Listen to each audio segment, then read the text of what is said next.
I want to start by saying I've taken Ubers probably 400 times in my life. I know what a normal ride feels like. I know the small talk, the weird radio stations, the way some drivers won't stop talking and others won't say a single word the whole trip. I bring this up because I need you to understand that what happened to me wasn't a first-time nervous thing. I wasn't paranoid. I wasn't imagining patterns where there weren't any. I had a baseline, and that night broke it completely. It was a Thursday, a little after 11 at night, and I was leaving a friend's apartment in a part of the city I didn't know well. My phone was at 19%, which I remember specifically because I almost didn't order the ride at all, thinking I'd rather walk to a busier street first. But it had started drizzling, and I was tired, and the app said the driver was 4 minutes away. So I just stood under the awning of a closed dry cleaner and waited. The car that pulled up was a grey sedan, clean, nothing unusual about it. The license plate matched. The driver's name matched. His photo matched. More or less, people always look a little different in person than in their profile picture. A few years older, a little more tired around the eyes. His name was Daniar. 4.9 stars, over 3,000 rides. I got in the back seat like I always do, said hi, told him the address even though it was already on his screen, and that was it. Normal ride. Or it should have been. The first thing I noticed, and I want to be honest that at the time I brushed it off, was that he didn't start driving right away. He sat there for maybe 10 seconds with his hands on the wheel, not moving, like he was waiting for something. I assumed he was checking the route or texting someone back. Then he pulled out onto the road and everything felt fine again. I put my earbuds in, one of them anyway, and looked at my phone, replying to a message from my friend telling her I got in the car safely, the way we always do. We were maybe 6 minutes into the ride when I heard a soft click. It was quiet, almost nothing. The kind of sound your brain files away without really registering unless something later makes you go back and think about it. I looked up from my phone and glanced at the door beside me out of habit. Nothing seemed wrong. I didn't test the handle. Why would I? You don't test door handles in an Uber. You just sit there and trust that everything works the way it's supposed to. About 2 minutes after that, I noticed we weren't on the route the app was showing. I had the trip pulled up on my screen, watching the little car icon crawl along the blue line, and the blue line was clearly veering off to the left toward the highway on-ramp, while the little car icon on my screen kept going straight. I told myself GPS glitches all the time. I told myself drivers take shortcuts. I told myself a dozen small, reasonable things in a row, the way you do when your body understands something is wrong a full minute before your mind is willing to admit it. Hey, is this the fastest way? I asked, keeping my voice light. The tone you use when you want an answer, but don't want to sound like you're accusing anyone of anything. He didn't answer right away. In the rearview mirror, I could see his eyes flick up to meet mine for just a second, and then go back to the road. Roadwork, he said. Better this way. That should have been the end of it. People take detours. Construction happens. But something about the delay before he answered sat wrong with me. The way you notice when someone answers a question a half-second too late, like they had to think about what to say rather than just saying what was true. I looked back down at my phone to text my friend again. Something like, this guy's taking a weird route, just F. And that's when I noticed my phone had dropped to 11%, not 19. Not gradually draining the way phones do. 11%, in the span of maybe 15 minutes. I remember staring at the number, genuinely confused, wondering if I'd misread it earlier. I hadn't been using it that much. A few texts. The map open in the background. That shouldn't drain a battery that fast. I want to pause here because I know how this sounds. A battery draining faster than expected isn't proof of anything sinister. Phones do strange things. But when you're already sitting in the back of a stranger's car on an unfamiliar road at close to midnight, your brain doesn't process small anomalies rationally anymore. Every little wrong thing gets stacked on top of the last wrong thing, and the pile gets heavier fast. I tried to send the text anyway. It sat there with the little spinning wheel next to it, not sending. No bars in the corner of my screen. I told myself it was probably just a dead zone, the kind you drive through sometimes near industrial areas, and that it would come back in a minute. The car took another turn, and this one I actually recognized as wrong.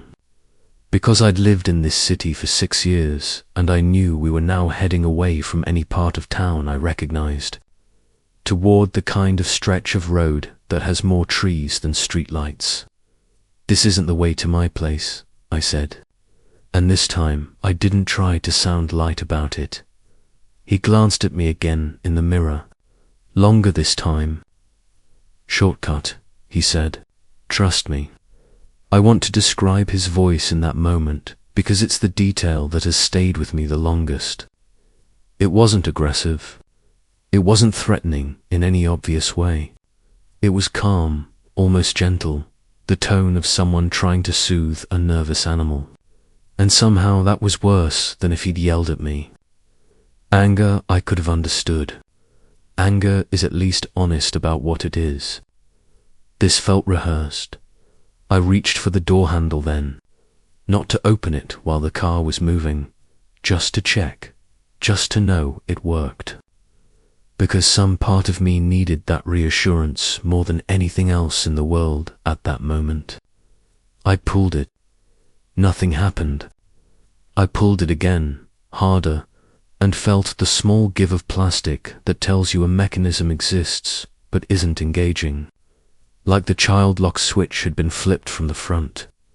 "My door's not opening," I said, and I heard my own voice crack slightly on the last word. "It's fine," he said. "Sometimes it sticks. I'll fix it when we stop." When we stop. Not when we get to your place. Not when we arrive. When we stop, like arrival wasn't really the plan. Like stopping was a separate event entirely that had nothing to do with getting me home. I looked at my phone again. Still no signal. 9% now. I thought about screaming, about pounding on the window, but we were on a stretch of road with no other cars, no houses, nothing but wet asphalt reflecting the headlights and trees pressing in close on both sides. Screaming felt like it would accomplish nothing except making him understand that I understood, and something in me, some old animal instinct, told me that revealing what I knew too soon might be the most dangerous thing I could do. So instead, I did something that still surprises me when I think back on it. I made myself calm down. Not really calm, but calm enough to think, calm enough to sound normal. I unlocked my phone and pretended to type a message, angling the screen slightly so he could maybe catch a glimpse of it in the mirror if he looked, showing him I was just a passenger texting a friend, not a passenger who had just tried the door twice and found it locked. "Hey," I said, trying to keep my tone conversational, "can you just let me out here? I'll walk the rest." "I don't mind. Almost there," he said. "No need." "Almost where?" I didn't ask. I was scanning the road now for anything. A gas station, a red light, another car, a pedestrian, anything that might give me an opening. The rain had picked up slightly, streaking the side windows. blurring the shapes of the trees into long grey smears. Then the car slowed, and for one terrible, hopeful second I thought maybe he was actually stopping to let me out. That maybe I'd read the entire situation wrong, and my fear had built something out of nothing. But instead he pulled off onto a narrower side road, unpaved gravel crunching under the tires, the headlights catching nothing but more trees and a chain-link fence with a faded sign. I couldn't fully read from the angle. I unbuckled my seatbelt without really deciding to. My hands were doing it before my mind caught up. I looked at the window instead of the door, wondering if I could get it down enough to squeeze an arm through, to signal somehow, to do anything. "Please," I said, and I hated how small my voice sounded. "Please, just stop the car." He did stop. Then, fully, the gravel crunched into silence, and the headlights lit up nothing but a wall of dark green leaves ahead of us. He turned around in his seat to look at me directly for the first time the entire ride, and I remember his face wasn't angry. It wasn't the face I expected from every movie I'd ever seen about situations like this. He looked almost apologetic. "I need you to stay calm," he said. "There's someone following us. Has been since we left." I didn't want to say anything and make you panic in a moving car. For a second, the words didn't process. I stared at him. "What?" "A black SUV," he said. "Been behind us on and off since near your friend's building." I took the long way to try to lose them. I locked the doors because if they pulled up next to us at a light, I didn't want anyone getting a door open. "I should have told you. I'm sorry. I didn't know how to say it without scaring you worse." I sat there in stunned silence, adrenaline still flooding through me so hard my hands were shaking, trying to reconcile every terrifying assumption I'd built over the last 20 minutes with this sudden, mundane, almost absurd explanation. I twisted around to look out the back window. The road behind us was empty, just wet gravel and darkness. "There's nothing back there," I said. "There was," he said. "I think we lost them when I cut through the industrial road." I didn't know whether to believe him. Some part of me wanted to, badly, because the alternative was too heavy to carry sitting in the back of a stopped car in the middle of nowhere. But another part of me, the part that had watched him glance at me in the mirror a half-second too long, the part that had felt the door lock click on its own, wasn't ready to let it go that easily. "Let me out," I said. "I'll call someone else." "Your phone won't have signal out here," he said, and something about how quickly and confidently he said it made my skin go cold all over again. "There's a gas station about 4 minutes ahead. I'll pull up right next to it, lights on, cameras everywhere.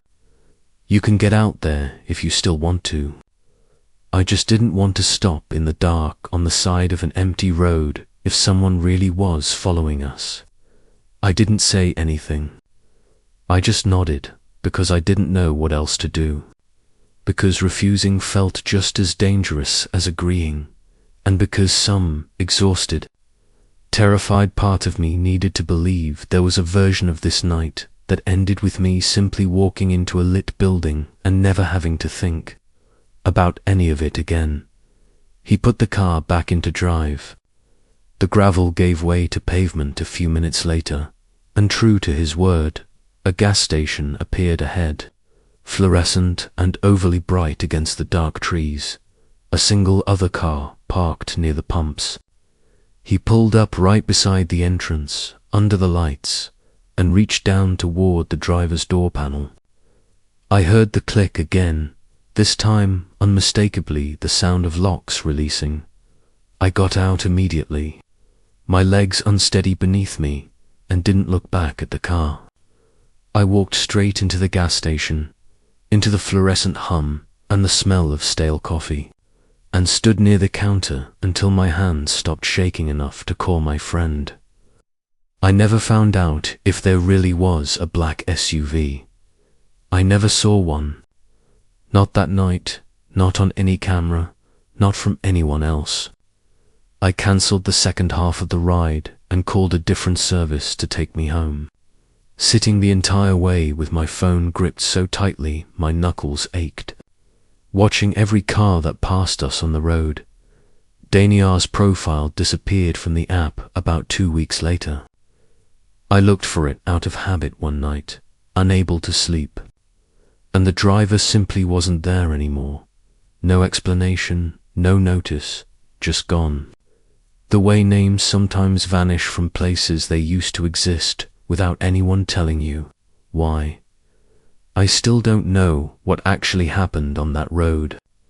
I don't know if I was genuinely being followed and a stranger made a series of clumsy, frightening decisions trying to protect me, or if something else entirely was happening and I simply got lucky enough, or convincing enough, to talk my way out of the back seat of that car.